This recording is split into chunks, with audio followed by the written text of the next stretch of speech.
Melchizedek means the king of righteousness. He was intended to reign in Jerusalem, the city of peace. This was the very place that Abraham brought Isaac as an intended sacrifice, all the way back in Genesis 22. This is the place where King David finally brought the Ark of the Covenant and established David's tabernacle. This is the place where Solomon built the very first temple, which is about 950 BC. Jerusalem, the city of peace. After King Solomon, the kingdom divides, and the 10 northern tribes are then ruled by 19 consecutive evil kings. And after 200 years of disobedience, the warning is activated for the 10 northern tribes. The Assyrians come flowing in from the north, and they take the whole 10 tribes and remove them from the land of Israel, and then replace them with people shipped in from various cities and towns throughout the Fertile Crescent. They have never returned to this day. 10 tribes were rubbed out, were dispossessed of their possession because they would not honour the obligations that came with holding that piece of land. And they were replaced with the Samaritans, and that's another story worth following through. That is the origin of the Samaritans that the Jews then hated in Jesus' day. Now, the southern tribe of Judah continued on for another 100-odd years, to 605 BC, and then the southern tribe of Judah also experiences her expulsion from the land for the first time.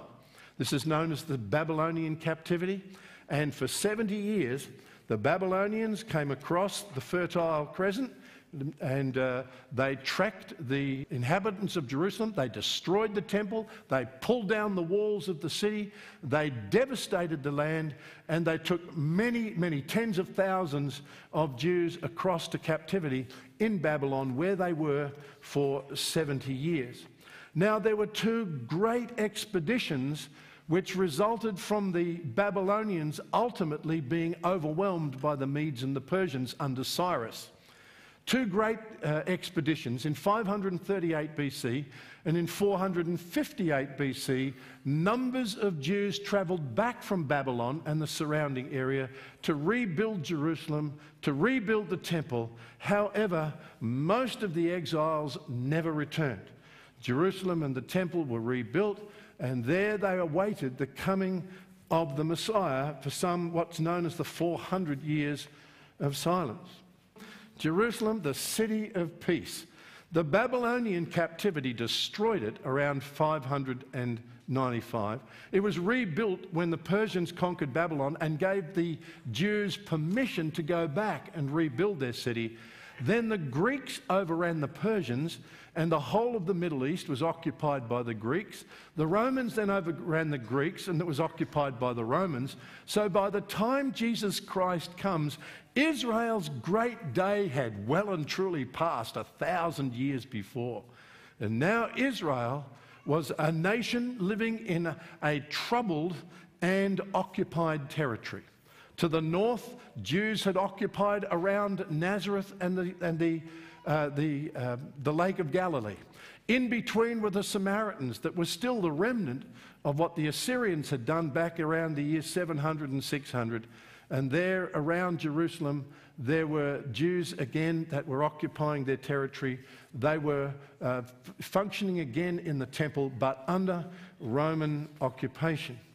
Now, Jesus has a very important insight that the city of peace needs to hear. The city of peace was established by God as a showcase. What it has proved to be is a showcase of the painful consequences of disobedience. It was intended to be a showcase of God's truth, of what obedience could do in a nation's behaviour. It has become an example of what happens when you cannot or you will not walk with God. Now, when Jesus Christ came to Jerusalem, the city that should have received him as king, the city that should have embraced him as their Messiah, actually is the place where he was crucified. The Bible says in Luke 19, when he approached Jerusalem, Jesus saw the city and he wept over it, saying, "If you had known in this day, even you, the things which make for peace, but now they have been hidden from your eyes. The city of peace will know no peace." Why? Because she could not even recognize her own Messiah. He goes on, "For the days will come upon you when your enemies will throw up a barricade against you and surround you and hem you in on every side, and they will level you to the ground and your children within you, and they will not leave in you one stone upon another, because you did not recognize the time of your visitation." Instead of Jerusalem becoming the center of world peace, with a demonstration of the goodness of God, it now becomes a tragic and bad example.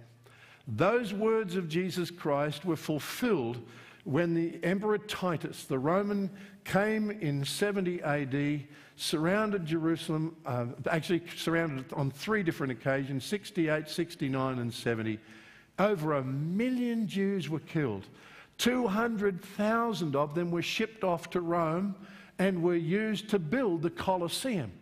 And I have stood in Titus's arch right alongside the Colosseum in Rome, and you can still see engraven in the stones the picture of the Jews being led into Rome in captivity, with the picture of the table of showbread and the golden lampstand carved into the stone as 2 of the mementos that Titus brought from Jerusalem out of their disobedience, their inability to recognize their own Saviour.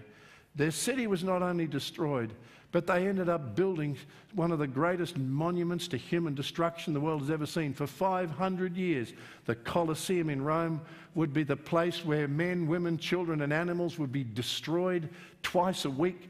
For 500 years, millions of lives would be lost in that Colosseum. Now, for a period of time, hopes rekindled some 40 or 50 years later when Emperor Hadrian allows the partial rebuilding of Jerusalem and of the temple. But then the Bar Kokhba rebellion of 132 to 135 BC closed the door forever for the Jews in Israel. They were then banned from Jerusalem. More than 600,000 of them were killed during the Bar Kokhba rebellion. And the Romans were so determined that they would never again function as a nation. They changed the name of Jerusalem to Aeolia Capitolona. They changed the name of Israel to Syria Palestina, meaning the land of the Philistines. And their aim was to expunge the name of Israel from history forever. Now, out of that, as time unfolded over the next few hundred years, from 312 AD, Constantine embraces Christianity, and Christianity is on the rise. The Jews are now widely dispersed. They have, over the next 1,500, 1,800 years, varying seasons of trouble and of prosperity. But wherever they go, the Jews remain significantly different from the people around them. They dress differently, they eat differently, they worship differently, and their tragic hope is to maintain their purity, waiting for a Messiah who has already passed them by. And yet, no matter where they are dispersed, the Jews never forget the season of their having their own land. And at every Passover, as they break the bread and drink the cup, one of the Jewish declarations is, next year in Jerusalem. For 1,800 years, the hope that perhaps one day we will celebrate Passover in Jerusalem never leaves them. However, they're widely dispersed. The Roman capital moves from Rome to Constantinople, and then in 570 AD, Muhammad is born. Now, Muhammad is a fascinating character. He was orphaned early in life, and about the age of 12, he encountered in his area, which is now Saudi Arabia, large numbers of both Jewish tribes and Christian communities. And he likes them both. He heard many of the stories of the Jewish and the Christian faith, and he was a person who was somewhat enamored with the whole of the Old Testament history. At the age of 25, he married a wealthy widow and became a trader. And in some of his journeys, he experienced extraordinary spiritual encounters. And his wife encouraged him to seek God and try to figure out what these encounters were about. And he believed that he had had an encounter with the angel Gabriel in a cave, and that the angel Gabriel had given him a message for the end of the age. Now, the message went something like this: God is going to bring an end to the world, but those who submit to God's rule are going to receive mercy. And initially, he begins to preach this message. God's going to end the world, and those who submit will receive mercy. And he initially believes that what he's preaching is really pretty much what the Jews and the Christians have been saying all along, that there is a real God and we need to believe in him. And often when he was challenged in those early days in Mecca, he would say, go check out my theology with the people of the book, with the Christians and the Jews. They'll tell you that what I'm saying is confirmed. He was expelled from Mecca as a danger, made his way to Medina, and there, over a period of time, he would begin to preach. Now, this is where Abraham is now connected to all of these three great emerging religions. Through Ishmael, the Arabs have produced Muhammad, and Muhammad will bring forth into the world a new religion called Islam. Isaac, on the other hand, has brought forth the nation of Israel. Israel brought Jesus, and Jesus is the Jewish person that all Christians put their confidence in. But Judaism rejected Jesus as a body and continued waiting for another Messiah. And both the Jews and the Christians looked to the Old Testament and looked to Abraham as the source of God's work and of God's origin. And Muhammad calls these people the people of the book of the Old Testament. Now, here's where the problem really emerges for Israel and for Islam. Here comes Muhammad preaching passionately this message. God's going to end the world, and those who submit will receive mercy. Initially, he really believed that his preaching would be embraced by the people of the book, because he believed he was saying the same thing. And so when you read the Quran, and the Quran is a compilation of the teachings and the sermons of Muhammad. And as they are compiled in the unfolding order in which they were given, if you read the earlier parts of the Quran, you will hear quite tolerant and embracive comments about the people of the book, about Jews and about Christians. But that was because, at that point, Muhammad believed that he would be confirmed and even supported by Jews and Christians. However, in Medina, as he began to unpack his theology, it became clear that the stories that Muhammad was telling about Abraham and all the Old Testament characters were significantly different. In fact, many of them were upside down, and the Jews and the Christians could not confirm that what he was saying was true. For example, Muhammad taught that Abraham didn't attempt to sacrifice Isaac, he attempted to sacrifice Ishmael. And it was an attack of the devil to try to have him destroy Ishmael. And Abraham wrestled with the devil, and then when God revealed that he wasn't to destroy his son, he overcame the temptation, submitted to God, and Abraham became the first Muslim, submitting his life to God.